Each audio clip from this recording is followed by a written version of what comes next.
Hi, how's it going? This is Rez and I'm calling it for YouTube.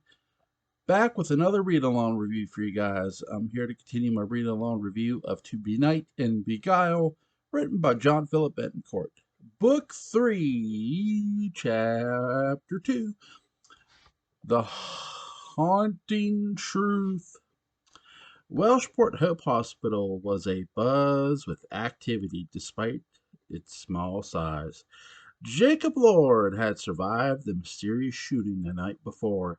His heart was beating but weak. His surgery was successful, and the two bullets in his chest were removed. It was touch and go, and Dr. Peter Ward had called for extra supplies from the mainland to help in his recovery. Ward was concerned, however, that any infection that could occur would eventually take Jacob's life. As Dr. Ward came out of Jacob's room, signing off papers on the checkup and handing them off to a nurse who secured a way to retrieve the prescribed medications, the Lord family, Rebecca, Charlotte, and Georgina, rushed down the hall in their long, dark dresses, Rebecca's eyes shaded by a small veil from her feathery hat. They were eager to find out how Jacob was doing. "Ladies," Dr. Ward greeted them in a calm voice. "He's resting now. The surgery went well. He'll need round the clock care for a few days, perhaps a week, until we can clear him of anything dangerous in terms of infections. It's going to be quite the uphill road for Jacob." "Can we see him?" Rebecca asked. But before Dr. Ward could answer, the new constable on the island interrupted after appearing from behind a closed door. "Before you see him, Miss Lord, I'd like to ask you a few questions." Georgina gulped. "And you are?" Rebecca asked. "Constable Gregory Rains. I've replaced Mr. Evans," he replied to Rebecca's irritated facial expression. "Well, go on then. Questions about what?" Rebecca asked, stiffening her body. Dr. Ward, who was no stranger to the oddities and scandals that surrounded the Lord family, after surviving his own attack at the family home not long ago, quickly excused himself to call his wife in the village to tell her he'd be late at the hospital after seeing other patients. "How is he?" Constable Gregory Rains first asked. Dr. Ward says stable, thank you, Rebecca replied. "Do you have any idea who did this?" she added. "Well, that's what I want to ask you about. I had some agents ask around the staff at Terramore, and some of them said you were unaccounted for a period of the time last night." Gregory replied. Rebecca scoffed. "Are you insane? I'm only asking questions," he replied as Charlotte gripped Georgina's hand tightly. "You're insinuating that I had something to do with my son's attempted murder? Do I have that right, Constable? Because if that is the case, you're already on the wrong path, which doesn't bode well for you or your department," Rebecca replied back. "The servant said that there was some kind of altercation or confrontation last night involving Mr. Lord, who then ran off. Something to the effect of things he had done in the past come to light, and some kind of violent attack to Evie Jordan. I don't see how her here. I don't see her here either, which seems odd, being that she is part of the family," Rains noticed. Rebecca's eyes narrowed in frustration that anyone in her house would leak the very personal argument the family had when Sebastian returned, and exposed Jacob's betrayals to the family, and even the knife to Evie's throat. "I think you've been slightly misinformed," Rebecca replied. "You weren't very happy about any you weren't very happy about any what you were told last night. I can imagine. In fact, the staff said you seemed infuriated. You could have come to the park and returned home with the ample time of committing the crime," Gregory reported before Georgina jumped in. "Constable, this is very off-putting. Miss Lord is Jacob's mother, his mother. She would never ever do something like this to him, ever." Rebecca personal maid, Georgina said. Exactly, Rebecca added. We're here to see my ailing son. He almost died, and I'd like to eventually get to that instead of standing here being interrogated. Well, then, Gregory continued, we can easily end this here. Where were you, Mrs. Lord? Gregory asked, turning from Georgina back to Rebecca. She was with me, Charlotte answered cheerfully. We spent a long time together last night in the chapel. We prayed together. That's right, Rebecca said again, reaching for her granddaughter's free hand. I don't know how many times I have to tell you. Dr. Ward can vouch as well. He came to Tamworth late last night to tell us of Jacob. Now all three women were chained together by their interlocked hands. Charlotte, the common link between Rebecca and Georgina, they formed a wall of strength that Georgina could see he would not break without any interrogation. Or sorry, he would not break with any interrogation. Sorry. Interesting, Rain said, looking over at Dr. Ward. Time is fickle that way. We have plenty of it do evil deeds, but it seems never enough of it to cover them up. But very well, he said passive aggressively. If you continue to insinuate that I had time to leave the mansion, shoot my son, and then return home to pray with my granddaughter in time for Dr. Ward to show up, not notice any kind of disturbance within the household, you obviously have never driven around this island before. It wouldn't have it wouldn't be a one quick ride to the village back. Constable, unless you're an evil spirit, I suggest you look elsewhere for your leads on this crime, Rebecca said confidently. It's true, I am new here, and have yet to time decisive distances, Rains replied, seemingly given up on Rebecca as the suspect, but keeping her in the back of his mind. Do get your act together, sir, Rebecca chimed in again. We're still dealing with the fact that Christian Evans let Mary Good get away with shooting my grandson. Don't let this shooting slip through your fingers. Georgina, who was truly Mary in disguise, gulped. Oh, speaking of Christian, he added before turning and leaving. What is it, another accusation? Rebecca snarled. He's dead, he replied with an eyebrow lift. Dead? What are you talking about? Rebecca asked as Georgina gasped in shock. So you really didn't know? He asked. Constable, I have yet I have yet again no idea what you are talking about. I know that the former constable was taken to Wincliffe recently. The poor man was dealing with a mental situation that I cannot bear to get into. I can only imagine how hard it was on him, but I have no idea about his death. Was he ill? Rebecca wondered. He was found shot to death next to Jacob. Interesting that Dr. Ward's didn't tell you last night, Gregory said. Constable Evans' family yet to be Constable Evans's family has yet to be contacted in Philadelphia. He was bound by his privacy to divulge that, Dr. Ward shyly informed. You aren't exactly giving me confidence in the island's law enforcement, Mr. Raines. You're barking up the wrong Welshport birch tree, Rebecca replied sarcastically.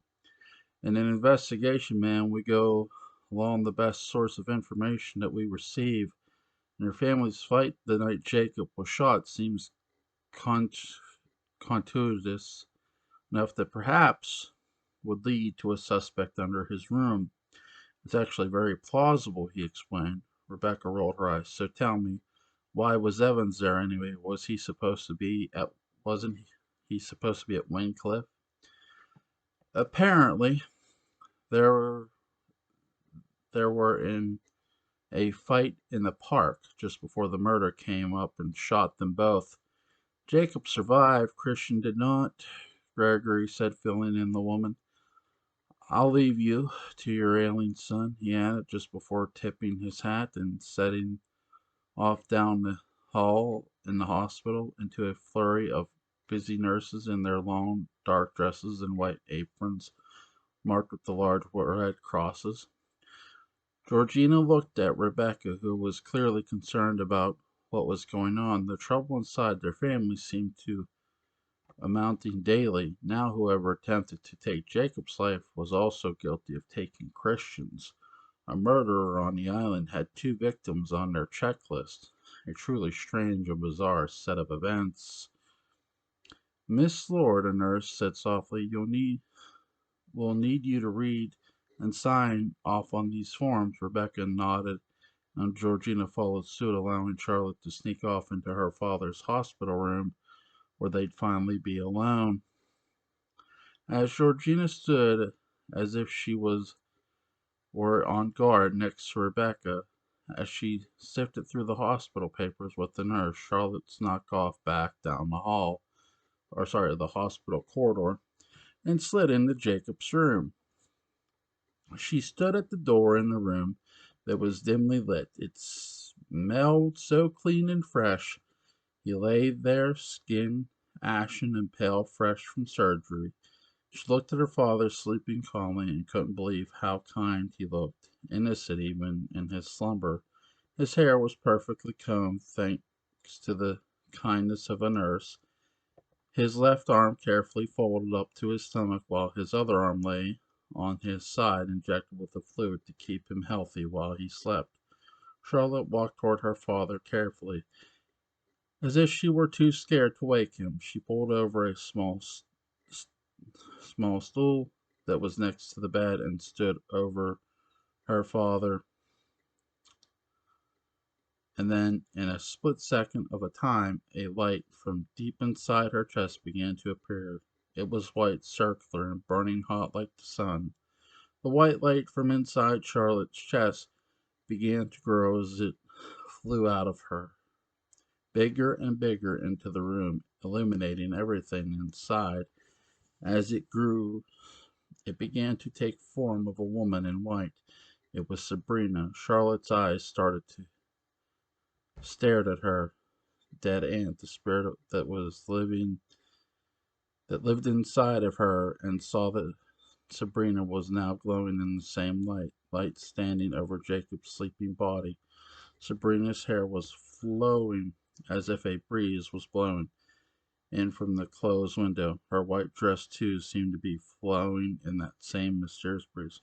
Jacob, Jacob, Jacob, Sabrina's echoing voice said to her comatose ex-brother-in-law. Sometimes a spider gets caught in its own web. He looks so innocent, Charlotte whispered. But he's not. Not of anything, Sabrina reminded her.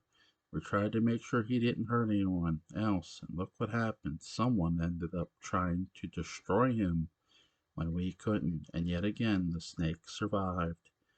Maybe after this he'll change, Charlotte hoped. He'll never change, Charlotte. This is our chance, Sabrina continued as she swooped over on her ghostly form near Charlotte. We can do this together. We can finish what the shooter tried. We can end this monster's whole life and finally save everyone from his future cruelty. But what if he can change? Charlotte asked again. No, Charlotte, my darling, no. Please realize he would never. He will never. He took my life and tried to take your mother's too. Think of all the pain that will end once he's finally truly gone. We can end this once and for all. Think of Sebastian. Think of Evie. All of us. Charlotte knew the truth. She knew her father was a tyrant and a monster who had done terrible things to so many people in her life, including her own mother. She took a deep breath, her little body having a huge gulp of hospital air. Then, after a few seconds of thought, she nodded her head, agreeing to Sabrina's plan to finally end her own father's life. Sabrina smiled, then moved back into Charlotte's body. As the little girl closed her eyes to feel the impact of the blaze of light and energy from Sabrina's possession. A force of power filled the little girl's body once again as the spirit of Sabrina Lord filled every cell, every ounce of tissue, every blood vessel, and every hair. Charlotte's eyes then opened and they were glowing. The possessed little girl pushed the stool closer to her father and then stood back atop it. She was looking over his sleeping body and slowly slid a pillow out of from under head. The little girl with the power of the energy of angry ghosts living inside of her lifted the pillow over Jacob's face and slowly began to bring it down. The body was chilled, but her strength was powerful, spirit angry with decades of past fury. Charlotte and Sabrina pushed down on the pillow more and more, smothering him. Trying to close off his breathing, Jacob's hands began to shake. His whole body began to twitch and jerk in the bed. He didn't know what was happening to him as Charlotte's eyes continued to glow with anger and pain, some of her own, most from Sabrina. Charlotte!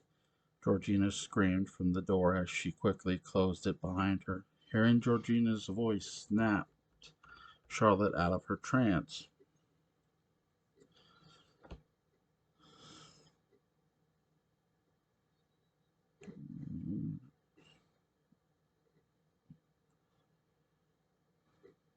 Okay. Mama, the little girl said, knowing Georgina was truly her mother, Mary, in another woman's body. What on earth were you doing? My God, give me that, she said, snatching the pillow from Charlotte's hands. I don't know, Charlotte said. You must stop this obsession with your father. I more than anyone know just how much he deserves to get punished for his crimes. You cannot be the one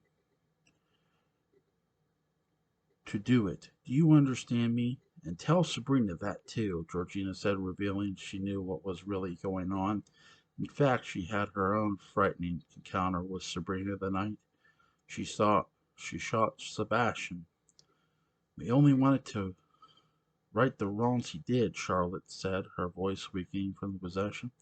I know, my love, I know, Georgina said, pulling Charlotte in for a giant hug, holding her tightly as the young lady heiress began to cry into her chest. Outside in the hall, Rebecca continued her similar trail of thought from the night before. How'd she do anything? Give anything to fix the mess? How'd she do anything? Give anything to fix the mess of her family, to fix the whole life, her whole world. Suddenly, while Rebecca was lost in thought and filling out paperwork, a man dressed in two thick cloaks shuffled out over to Rebecca and lifted up a rose that was wilting in his hand and offered it to Rebecca as she handed back the hospital forms to an unwaiting nurse. For your trouble, ma'am, the man said in a strange accent, his face withered from the sun, his hair dark brown, but his eyes. Rebecca noted his strange eyes were so deep and youthful. He couldn't have been more than 50, and they seemed to look straight through her, and yet they were almost kind, strange, but kind. Excuse me, Rebecca asked, stepping back in her long dark dress that shuffled across the white tiled floor. I can see the show of pain on your face, ma'am. This rose will do some good. I have the idea that your thoughts are clouded with pain and worry. The strange cloaked man said, Of course they are worried. I'm in a hospital, Rebecca said, looking down in her snobbish nose at a man who was clearly of what Rebecca saw as lower class Welshportium. That may be, ma'am, but I see more than the natural soul. I can see, I can feel the darkness swirling about the rose. Take it. It's a gift, he repeated. I've had enough of soothsayers and foreign magicians. Go on, go, Rebecca said to the man as she handed him a silver dollar, which he refused. He reminded her too much of her old friend, the con artist psychic Gaspard de Pose. Very well, I will go, but if you search for anything to calm your heart at any point in time, be sure to search the village for me. Ask for me, Caspian Cassiter, he said, smiling politely. Cassiter? That's not a surname I'm familiar with here on the island. Where did you come from again? Rebecca asked, her suspicious nature starting to pique in a strange man. Cassiter. It's an ancient word for hunter. I am rather new here, the stranger said, adding, I have recently come to the aid, shall we say, a friend near. Nevertheless, madam, I can see deep into your eyes of who those who need. I sensed you, your need. Perhaps I can be the one who you can count on, because someday you might. I can see it, Caspian said, introducing himself, and the off golden charm of a circle of a star sparkling on his golden necklace. You can see it. See what? Rebecca asked cautiously but curiously. We all have to wait, isn't that the case? We wait for the right moment to shine. I'm patiently waiting my own moment, and soon you will see that day in your life, and I will be there if you need me. Strange Caspian explained in an odd form of double talk. Rebecca raised a brow, confused, and felt as if she should never have asked. She smiled politely, then walked off towards Jacob's room, but the man didn't her.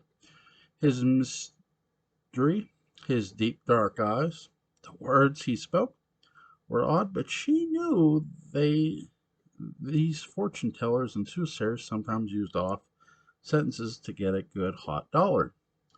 Caspian asked for nothing, not like Gaspar, the sign of someone who might have true gifts was one that wanted nothing for the gifts. He asked for no money. Nothing this trait. Rebecca turned back after only a few steps to speak to him further, but Caspian was gone. Where, where did he go? Rebecca asked an orderly that was standing near watering a plant.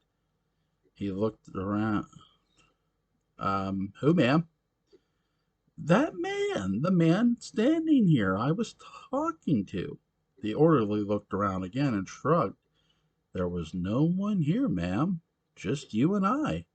Rebecca felt a chill go up her spine, then saw the single rose Caspian had offered Rebecca at the foot of her dress. She removed her leather gloves and bent down to pick it up. Its thorny stem, then, at the risk of sounding insane, talking about a man who may or may not have been her present, she rushed off to Jacob's room. What's this? Rebecca asked, entering the room with the rose clutched in her hand. Charlotte looked at Georgina, who smirked sweetly at her daughter. She is having a hard time seeing her father this way. She lied, but Rebecca smiled and felt sweetness in her own soul, seeing her granddaughter so overwhelmed by her love for her, albeit all alive. There, Rebecca said, pulling her in to hug her too. Georgina then fixed Jacob's pillow, and the three sat silently at Jacob's bedside in vigil. Elsewhere, in Welshport Hope Hospital, Ashia Hoffman, the nurse that worked with Dr. Kim at Wyncliffe and helped him brainwash Christian into the monstrous human flesh-eating creature he was at the time of his death, lurked in the darkened corridors at the hospital morgue. She slyly wore her nurse uniform despite not being on duty, as she would work some days at Wyncliffe. And other days in a smaller community hospitals like Welshport Hope, she was a nurse on a mission. Ashia had been closely watching Dr. Kim's work, as she was quite disturbed by what she learned of his practices, disturbed, too, of how Andrew used mind control and manipulation of Christian to create a whole new psyche using past patient's behaviors that were deadly. This was not only unethical, but to Ashia it was immoral for Dr. Kim to do. But something else, something so much deeper bothered her about this source memory training and tissue samples of the new patient Andrew used in Christian to turn him into a ravenous flesh eater that patient the dead patient's once was. This was personal pain for Ashia, deeply personal. She walked slowly in the dark, more carefully with her steps in her hand. Yeah,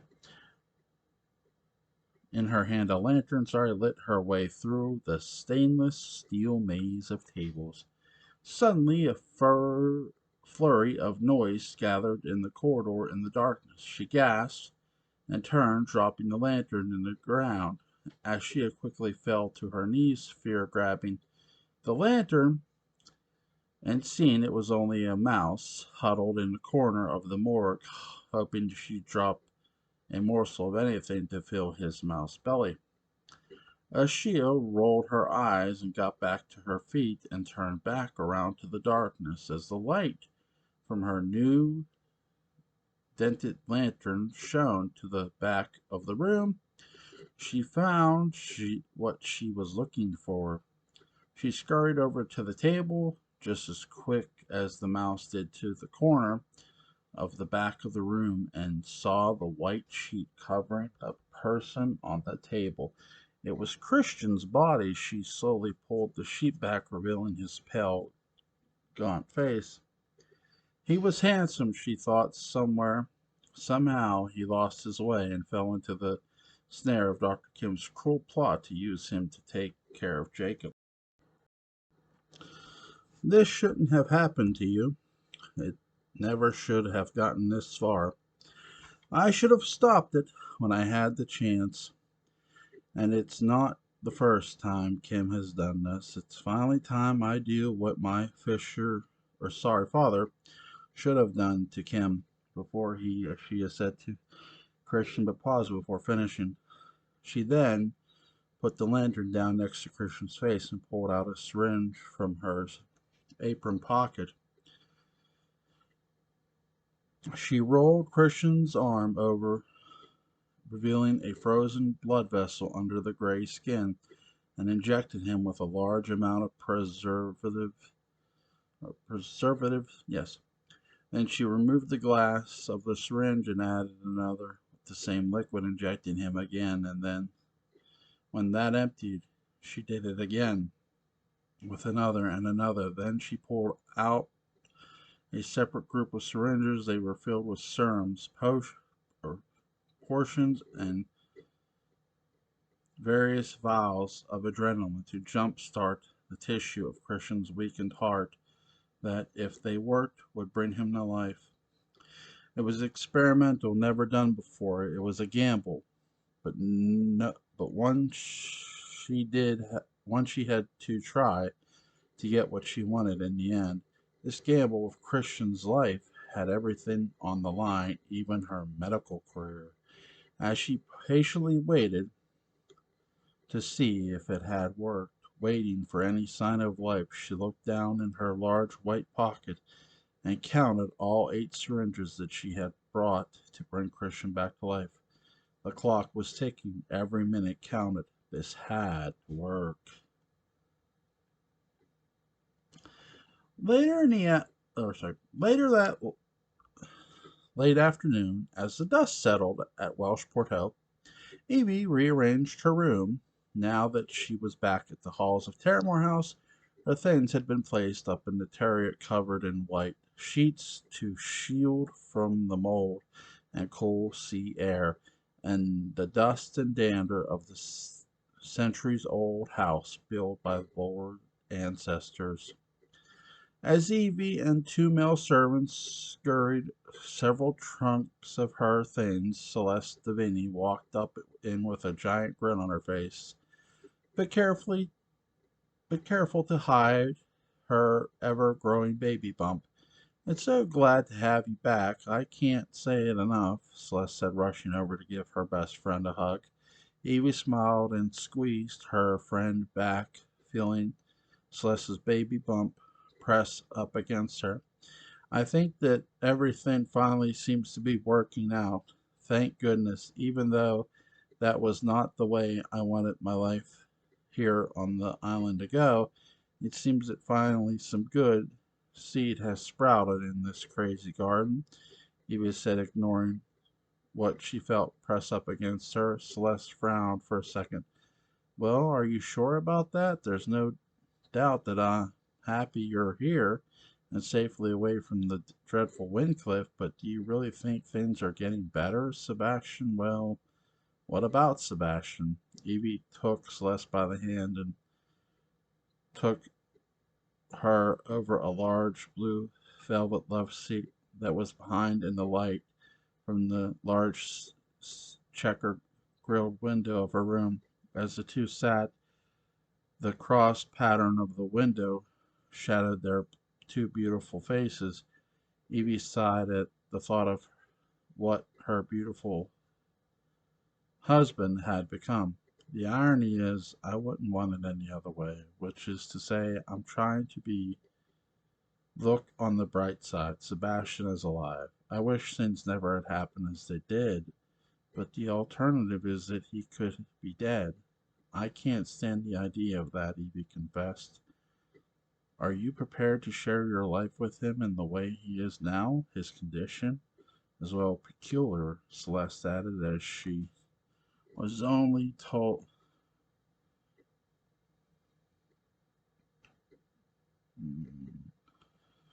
was only told his life was saved by a strange new medical procedure that forbade him from seeing sunlight. Thus, he could only come out in the day. No one, not a single soul on the island of Welshport really knew the full truth of Eliza's spell of life everlasting on Sebastian. And of course, Evie couldn't be the one who to break it to her friend, not now anyway. He was he has suffered so much. All that has happened to both of us at the hand of Jacob is truly traumatizing, and you're trying to, as best as we can, move past it and become better people of it. Jacob's scheme and torture won't ever tear Sebastian and myself apart again. I won't let it."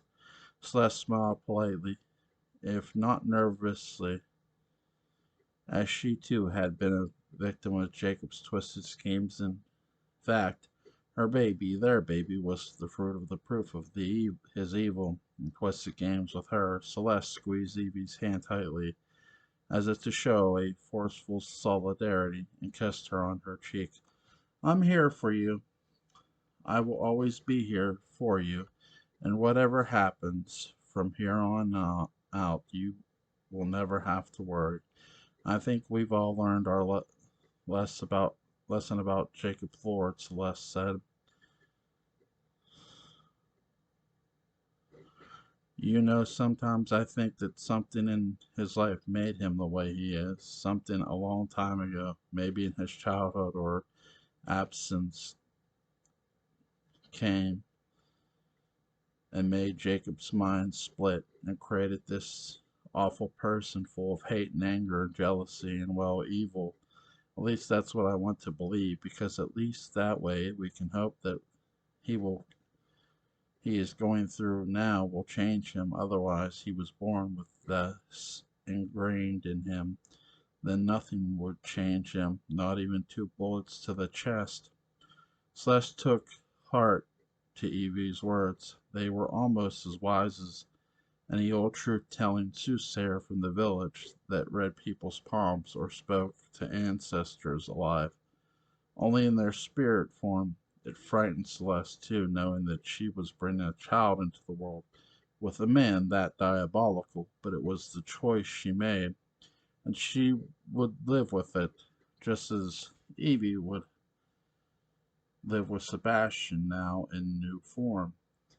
I may Am I interrupting, Nick? Evie's younger brother said from the door as the two male servants left to bring in more trunks from the upstairs turret. Nicky, no, no, come in, Evie exclaimed. I just wanted to see how things were coming along. One of the maids said Charlotte and Rebecca were still looking after Jacob. How is he? Nick asked. Celeste got up from the velvet left seat. Hair forms, her form still marked up in the flesh blue cushions. I'll let you two reconnect. I have to meet with Philippe soon, Celeste said, smiling at the cute brother and sister team as she passed Nick to notice her growing belly. I'll see you at dinner, Celeste, Evie replied as Charlotte nodded in agreement. Come in, come in. Evie followed up, yanking on her brother's arm over to the love seat again. Tell me, is there any other news about Mother? Nick gulped. Nothing, but I'm really eager for her to arrive. I can't even fathom how devastated she is all alone on the ship thinking of Father. He then answered, speaking of his father's passing, I can't believe he's really gone. Do you think, Nick paused, I just wish I could have said goodbye. Evie's eyes watered as she pulled Nick in for a hug, as the Welshport sun involved them in a warm hug, holding them together in the light as they reconnected as a tiny little Jordan family. I'll have a special mass for him at St. Catherine's the first Sunday after Mother arrives. I think he'd like that, Evie whispered, holding her brother's hand as they two wiped tears. I think so too. Then when Mother arrives, we'll be together again, even with our father. We'll be together again, I promise, Nicky. We'll be okay, she said, attempting to reassure her younger brother. He smiled at her, pulled her in for another hug. She giggled and squeezed him tightly. They were together now, holding on their dreams and to each other. But as times would pass, they'd need each other again and again. Or other once again, sorry.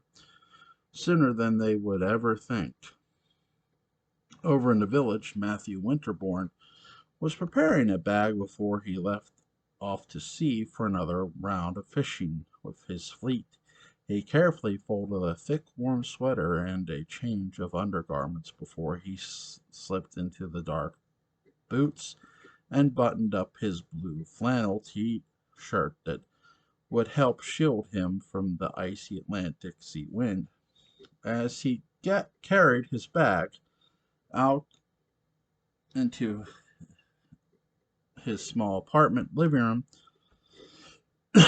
sorry, his sister Alice started out of the front window and onto the darkening street. As dusk slowly approached, you're going to be okay while I'm gone, he asked just beyond the bedroom doorway. I'm worried, she said without turning from the window. Oh, I'll be okay.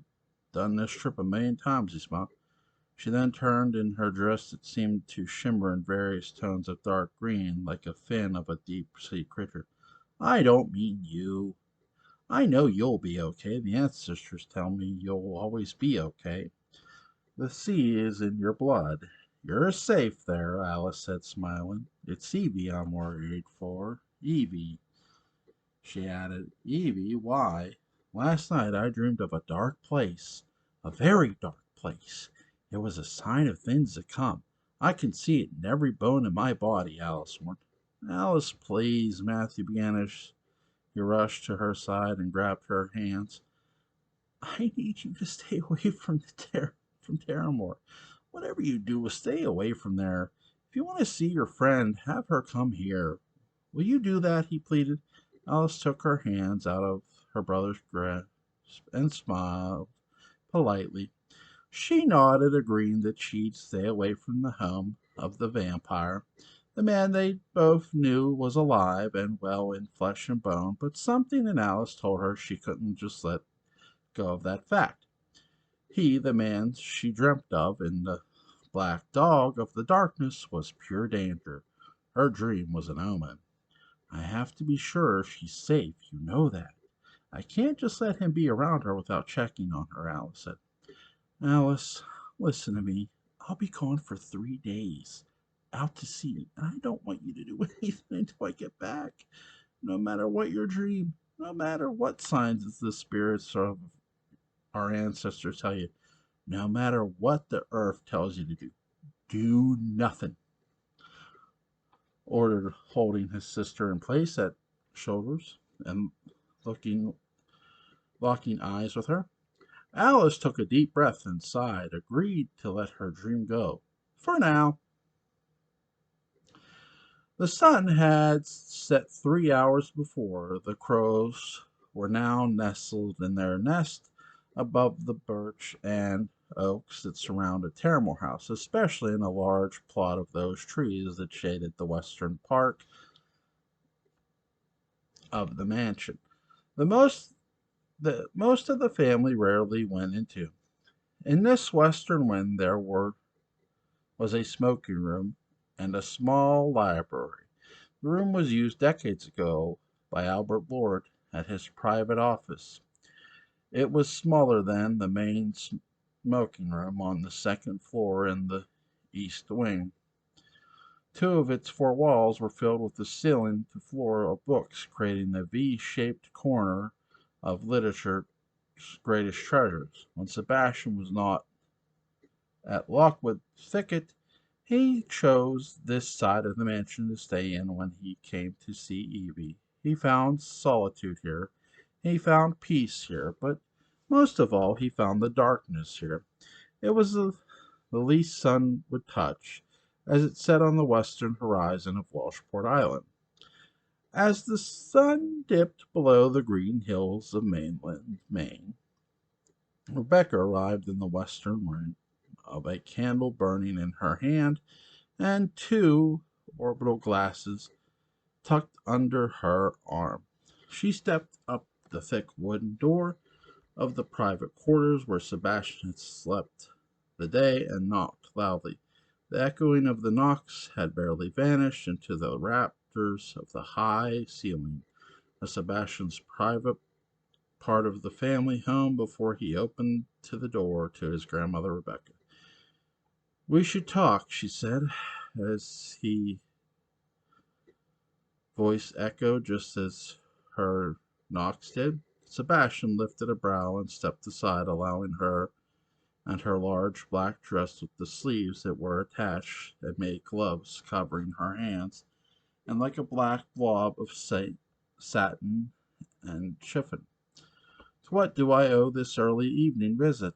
I thought you'd be at my uncle's bedside, Sebastian sneered. I was at the hospital all day, but now he's sleeping, Rebecca replied, placing the two ring glasses down on a large dark table as she slipped over to the side desk and opened a drawer, removing a dusty bottle of wine. Ah, sleep, Sebastian said with a sinister grin. Rebecca smiled at it, lifting it up from her candlelight and blew some of the dust off the labels. Perfect port, 1890, your grandfather's favorite, she said as Sebastian looked at her strangely. He left this here years ago before he died. I never came back in this room. He loved it here. It was peaceful, but I knew he had these little bottles hidden away everywhere. I was expecting Evie. She said she should be here soon. She said she'd come to see me as soon as the sun set. Did You only come to drink with me? Sebastian asked as he sat in the dark leather sofa. Not only no, I won't interrupt Evie if she comes. I came because I wanted to catch you before you inevitably went about your night seeing your beloved Evie. There are things we need to discuss, the two of us, before you just move on with your life. In whatever capacity you call this a life, that is, Rebecca said, sitting across from Sebastian, pouring them both wine. There isn't anything I can do about what has happened to me, grandmother. You know this. Who I am now is who I will be for all eternity. I cannot change it. No one can. It's simply reality. Rebecca nodded, her face showing no emotion. She knew he was right. This was still the question of how they'd explain his sudden return. She picked up the old wine and sipped. You didn't think of what the papers would say about your sudden rise from the grave, what people in the village will say. They already gossip about us like we are some sort of carnival sideshow. Now you'll have to quell the tide of the whispers about you. This is your own protection, darling, and these are things we should discuss as a family. There's nothing we can do aside from hiding you, and that is out of the question. I will not hide you like an animal, Rebecca added. The papers, we own the papers, all of them on this side of the country. We could say whatever we want, or say nothing. We say this is news and what is not news.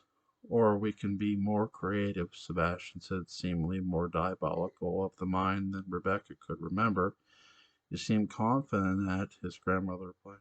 Grandmother Baxter Murphy won't do anything at the club unless you tell him to.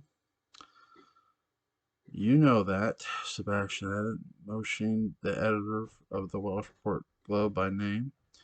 The man in charge of the Lord Publishing biggest newspaper, perhaps. But Mr. Murphy isn't my entire concern, she replied. Oh? No, Sebastian. Baxter may well be in our pocket working for our papers, but what of the media outside our publishing power? We need to make sure that we create the narrative instead of finding ourselves on the defensive of it. Like you said, we say what news is and what news is not. If someone gets wind of your miraculous return before we get a hold of it first, it could cause a giant scandal that I don't know we would survive. Rebecca replied, her worry falling into Sebastian's ears is true. Fine, he replied, sipping on his own wine glass and getting up to stand next to the roaring fire. There's a simple story we can craft. Many people were here at the wedding when I was shot. We can say that it was some elaborate kidnapping plot gone awry. These fictitious kidnappers of mine kidnapped me before the wedding, and had an impostor here. He was the one who died, not I. This is what we will say, Sebastian said, spotting off a perfect explanation for his sudden return from his grave. It was impressive, his twist to his story. Rebecca was indeed pleased with the story they'd weave into the papers to explain his return, but at the same time, it was very unlike Sebastian. He was different, not only in physical but emotionally too. It hurt her heart to sense how cold he was now, impatient, unbothered by his new reality. It was as if all he wanted was for her to leave and for her to stop bothering him. His mind had a target, and it was only Evie he could think of. He was incredibly in love with her. All he could do was think of her, dream of her, wish for her, want for her. It was tunnel vision, and his new life as the man in the shadows was only about Evie. This was part of the spell that worked as a side effect. Evie was the last thing Sebastian was thinking about before he died, and when he turned into a vampire by Eliza to bring him back to life, it would be as if his last living memory was his only obsession and the last chance of living. His death locked his mind on only one thing: Evie Jordan Lord, his widow. Very well, Rebecca said, as she stood up from the sofa and drank the last red drops of her port wine. I will have one of the papers put out the story, and the rest of our publications will pick that up in the next few days and run with it. We'll be safe that way, she added. Sebastian, his body warming in vain by the fire, bowed his head, showing a sign that he wanted her to leave. But before she did, Rebecca walked over to him and touched his face. It was chill, pale, but at least it was his face. I prayed for you to return somehow, some way, but I didn't know this would be the answer to my prayer. I feel as if I caused all this. Every horrible thing that has happened, I feel it was all my fault. Had I not played with the spirit world, had I not attempted to reach Albert in the afterlife using tarot or seance and charlatans who told me they could do it all, the simplicity of starting into those ridiculously crystal balls, had I just had faith in myself and what I loved most, the power of love, I would have been fine, a widow, and perhaps I would spare us all. Especially you, Rebecca said, still touching his face. Sebastian took a deep breath and drank from his wineglass, and slowly moved his grandmother's hand from his face and kissed her, leaving a red wine stain on her cheek from the wine on his lips. You are not powerful enough to have done this to me. Only Eliza can say that. She's the only one who made me, and no one, not even you, grandmother, can ever be rid of me. Remember that, Sebastian replied coldly, staring deep into his grandmother's eyes with an icy, empty look. Rebecca pulled her hands from Sebastian's light grasp and wiped a red wine stain from her cheek. She took a deep breath and said good night to him. She quickly moved out of the room Sebastian was in and made her way back to the eastern part of the house where the family was usually in. She searched several rooms almost frantically for Hampstead after her encounter with Sebastian. His final words to her coming off cold and dangerous, her body still unable to rid itself of the overwhelming chill she felt when he told her no one would ever be rid of him. It felt like a veiled threat. It felt like a warning. It felt like a reason to worry. Rebecca continued to rush down the various rooms and halls in Terramore House, but did not find Hampson. Instead, she found Georgina knitting a scarf for Charlotte in a private parlor. Find Hampstead, Rebecca shouted, out of breath. Ma'am, what is it? What happened? Georgina said, throwing the yarn and knitting needles to the floor as her mistress seemed panicked. Ma'am, what is it? What happened? Georgina said, oh, sorry. I need him to chart our boat and set it to Good Island, Rebecca replied as she plopped down on the sofa and began fanning herself as the warmth finally began to return to her frightened skin. Good Island? For Eliza? Georgina asked, wondering what Rebecca wanted of her mother, as she was truly Mary Good, living in Georgina's body as a disguise. Just find him, girl. Lady Lazarus owes me a favor, and now I plan for her to pay up in form of remedying my grandson Sebastian's. Rebecca remarked. She paused. Sebastian's what, madam? Georgina asked Rebecca for a beat. His life. As the sorry, As the moon floated in the sky, behind a veil of fog that swirled and spun in an off-coast breeze, Celeste Devine walked along the narrow cobblestone streets of the village. In her way home from Terramore, she contemplated her baby and the news for her pregnancy. Gull, my daughter, sent it, and how it would affect her life in the future. She couldn't bear to see Philip's face when the time would come for the truth to come out. Perhaps Celeste thought it as the night seagull fluttered in the sky above. He head and land on the siren's call. Pub's night. She could pass the child off as Philip's. You'll be sorry, miss. You'll be mighty sorry for what you've done to yours.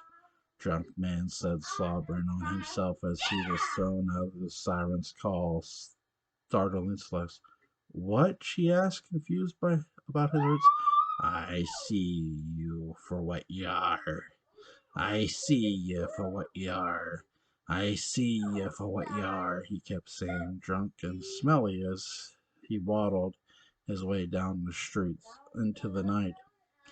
Celeste had no idea what he was saying, but she followed him as quickly as she could down the street into the foggy night.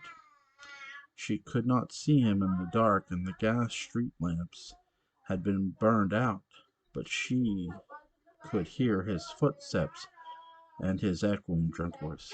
See you.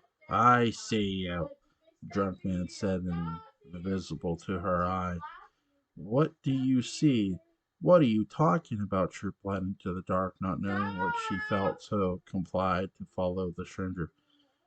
For what you are, you're a liar, the drunk man's voice as he suddenly appeared in front of her face. Celeste screamed and fell backwards onto the wet cobblestone streets, her hands both falling back behind her, steadying her body up in a puddle of smelly seawater. When she looked back up at the drunk man standing before her, his stubble scratchy and white on his face, his eyes wrinkled with crow's feet and weather beaten from years at sea, his bald head, his shining reflection in the moon. I don't know you, Celeste said, standing up and holding her baby bump. Don't you? Look closer, he said, and his breath floated to his face, smelling the whiskey and canned tuna from the cannery just over at the mainland. Celeste, her eyes squinting in the dark of the night, make out who she was looking in the shadows of the night, in the fog and the pale light of the moon docks downtown. It was her dead father, Paulo. Sorry if I mispronounced it. Celeste gasped at the sight of him. He smiled at her once she recognized who he was. But it was a cruel, sinister smile, one that made her stomach knot up like a rope from one of the ships Paulo once sailed. You forgot I could see you. Always, didn't you, Celeste? I see when you are honest, and I see when you're not. I see when you're happy, and I see when you're not. And I know, I know, I know, I know, Apollo said, his voice chilling her to the bone. You died. You drowned in the shipwreck when I was 14. You can't be here, Celeste said to her father, as the light of the gas lamp on the street suddenly lit and flickered with fire. Liar, he yelled. Suddenly, as the fog became thicker and harder to see through, Paolo's eyes changed. They almost looked as if they had fallen out of his skull. His face began to rot. His lips fell off his face like the flesh of a cooked chicken. His body turned green with decay. His voice screamed into the dark, and he lunged asked Celeste unassured. She screamed and woke up in bed next to Philippe. Hey, hey, are you okay? Philippe asked, reaching over her, but she pulled away so he would not feel her firm stomach. I had a nightmare. I'm sorry I woke up, she said as she turned to his side of the bed and lit a candle. Are you sure you're okay? He asked, concerned. Her face showed no solace that she was truly awake and not on the street with her father's haunted corpse. I'm I'm so sorry, honey. Please go back to bed. I'm just going to get a bit of water and come back to sleep, she said as he smiled and kissed her hand before she walked into her kitchen. While in the kitchen, she realized the stress of keeping the secret was getting her. She was not only worried all day long if people could tell, but she was also now manifesting her stress in her own dreams while she slept. As Celeste sipped her on her glass of water and tiptoed over to a leather satchel bag that was hers and removed the pouch powder that Eliza had given her, as she had chosen to take with water to end her pregnancy. The poison would hurt her not, but would cause her body to reject the fetus growing inside of her, a child that was conceived not from love, but from blackmail and cruelty. She opened the pouch, saw the powder, and put it in a glass of water, ready to sprinkle it in and then drink. But she could not do it. She could not end the baby's life. Her choice was final. She would indeed have Jacob's child, but how would she tell Philippe? Sorry, Philip. All right, guys, that's a read along. Really, really good. The hunter was at the hospital. That's who was talking to Rebecca. I'm sort of wondering though too. I know it was a dream of Celeste, but I'm sort of wondering secretly if the hunter is haunting certain people like Celeste. Anybody that has, I'm sort of again. The hunter's sort of like a cross between, to me, in my opinion, an evil and a MacGuffin like character. I could be wrong, but I'm sort of wondering if he's got his own agenda to play with who he wants to take out or something. It's going to be interesting. All right, guys, link will be in the description box for book two. Oh God, book 3, chapter 2, The Haunting Truth. Go check it out. Really, really good.